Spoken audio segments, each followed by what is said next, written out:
Detectives, these incriminating documents and photos are just copies. Someone else has the originals.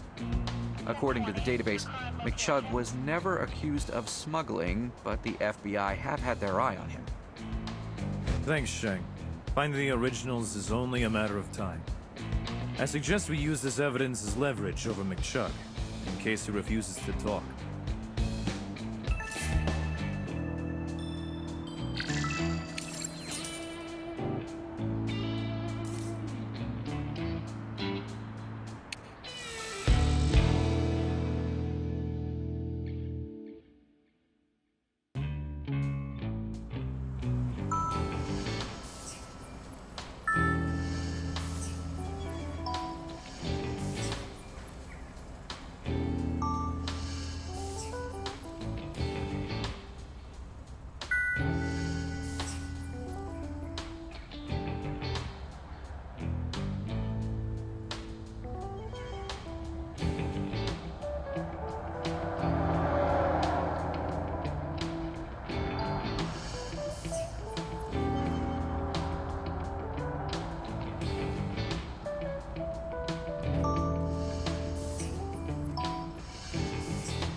Detectives, I found Mcchugg. He's at the food truck festival in the park. See him? He's right over there. Mr. Mcchugg, would you step aside for a moment? We have a few questions we'd like to ask. Don't try denying anything. The FBI are very interested in that case. Was Ray trying to blackmail you about this? He was, but I didn't kill anyone. Ray found the photos. I thought he would stop the silly game after a short while, but he never did. I threatened him, but I swear, that's it. He seemed to come to his senses after that anyways. Besides, I have an alibi. Over a dozen customers can confirm I was at the pub. I'm willing to cooperate, but don't expect me to confess to a murder so your clearance rates go up. Your alibi is dubious at best. The park is only minutes from the pub. No one may have noticed your absence if you had left. For now, we ask you to stay in the city.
What do you have for us, Shang? The search for the guy yielded no results. No credit card charges, no phone calls. And as for the dress, I managed to find an eyelash, sweat, and grease deposits. I also found a few bright hairs. A test shows they belong to a male Felis sylvestrius catus. Ah, look at your faces. I'm talking about a cat. It was cat fur. I'm guessing it wasn't on the dress by accident. It must have come from the killer's clothes. So our killer likes cats? That doesn't narrow down the suspects too much, but every detail counts. Thanks, Shang. I'll let you know once I'm done extracting DNA from the eyelash, sweat, and grease deposits.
The IRS data shows her photographer was in a tight spot financially.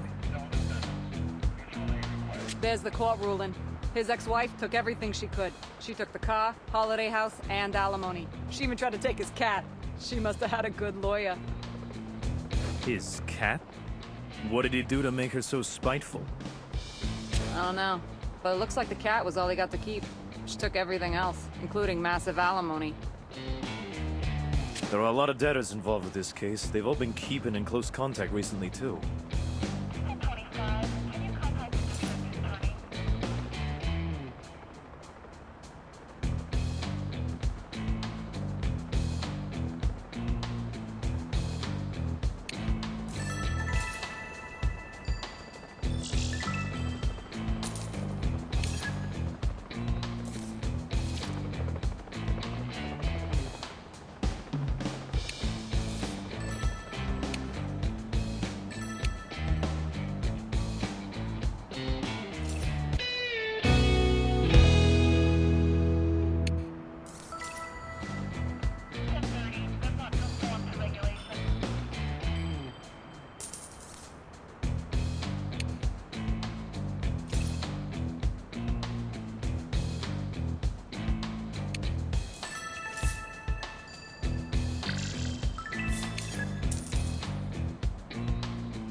Lamont, while you were busy fixing that toy for the umpteenth time, I put Lee on redial.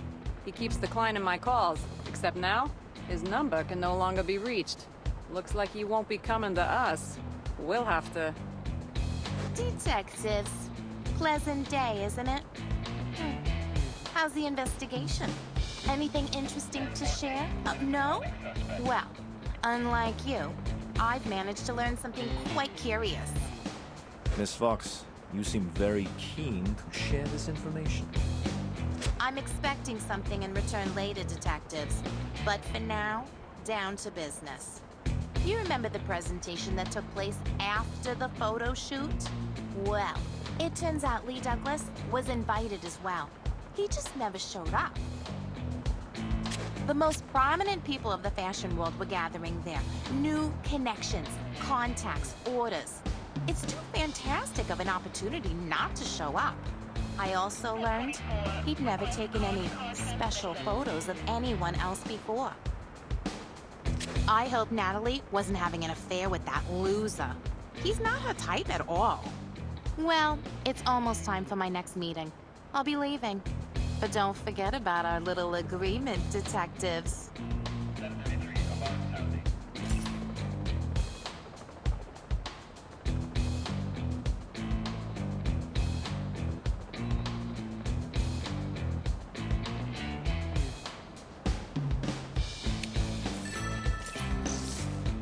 So we have a possible affair between Lee and Natalie, incriminating evidence against Mcchugg, a $1 million insurance certificate, and Ray on the run.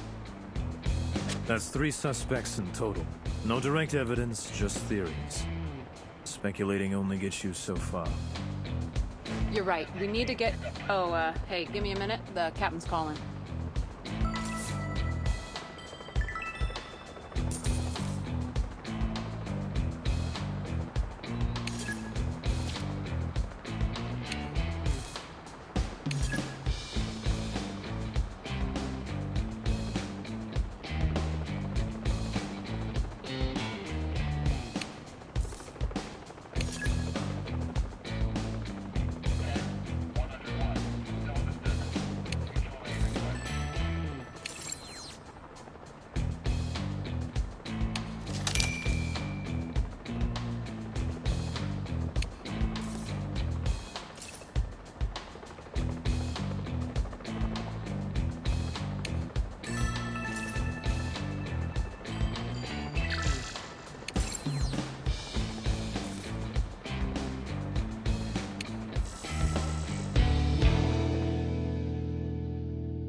Detectives. Shane, you'll have to wait a moment. Part of the body's still in the water. I'll call you when everything's ready. So what was the rush? Anyway, I'll share what I found while we wait. The sweat, grease deposits, and eyelash on the dress belong to the same person. I compared DNA samples. It's not Ray Church. There's also 2 hematoma clusters on the body. The first cluster is in the chest. Usually, these stem from strong blows or botchy medical treatments. They could have appeared during or after death. It's hard to say. The second cluster is in the lower back. That area of the dress also has fingerprint density. The combination of sweat, grease, and hematoma clusters could only occur if the body was lifted. Considering the natural sitting position of the body, I would say it was carried from somewhere. Natalie wasn't murdered by the fountain. The crime scene was all staged. There was no robbery gone wrong. Let's not cross off any suspects yet. Ray could have easily hired someone and come to the crime scene to make sure the deed was done. He could have been trying to claim the $1 million worth of proceeds. However, the insurance agency did say the money hadn't been claimed yet. He could be waiting for the right moment.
You'll have to wait for the DNA test results before I can confirm the identity of the victim is Ray. For now, I estimate the time of death between 11 p.m. and 3 a.m. The body was thrown into the river. Judging by the nature of the injuries and strength of the blows, I'd say the killer is a man with good physical strength. Yeah, and a psychopathic temperament. It could have been a crime of passion. In any case, we can't cross Ray off the suspect list for Natalie's case until we have a more accurate time of death. Guess we'll wait for the autopsy results then.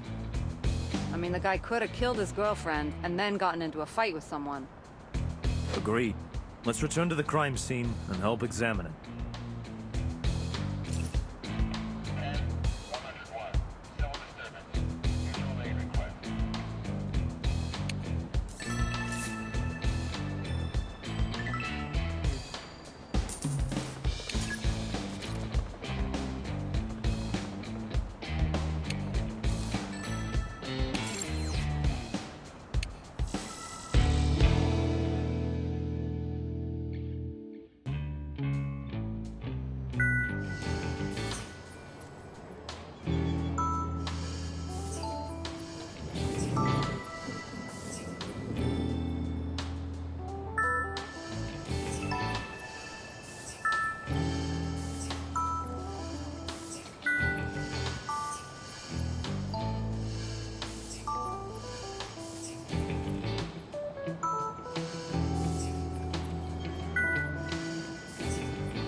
There are 2 sets of footprints in the sand.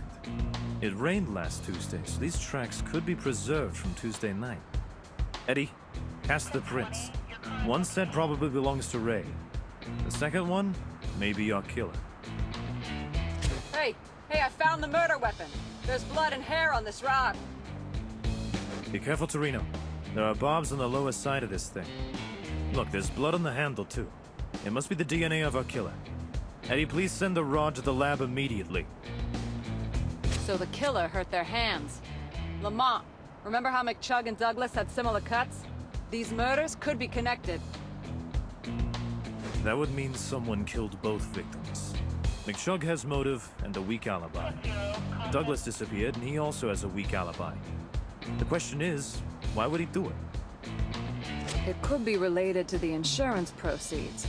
Let's suppose Ray decided to murder his girlfriend. He thought he needed an accomplice, which could have been Lee. The two were on the phone a lot last month. $1 million would be enough to pay Lee's debts and allow Ray to live a prosperous life. They could have planned the murder together, killed Natalie, and then... had a fight?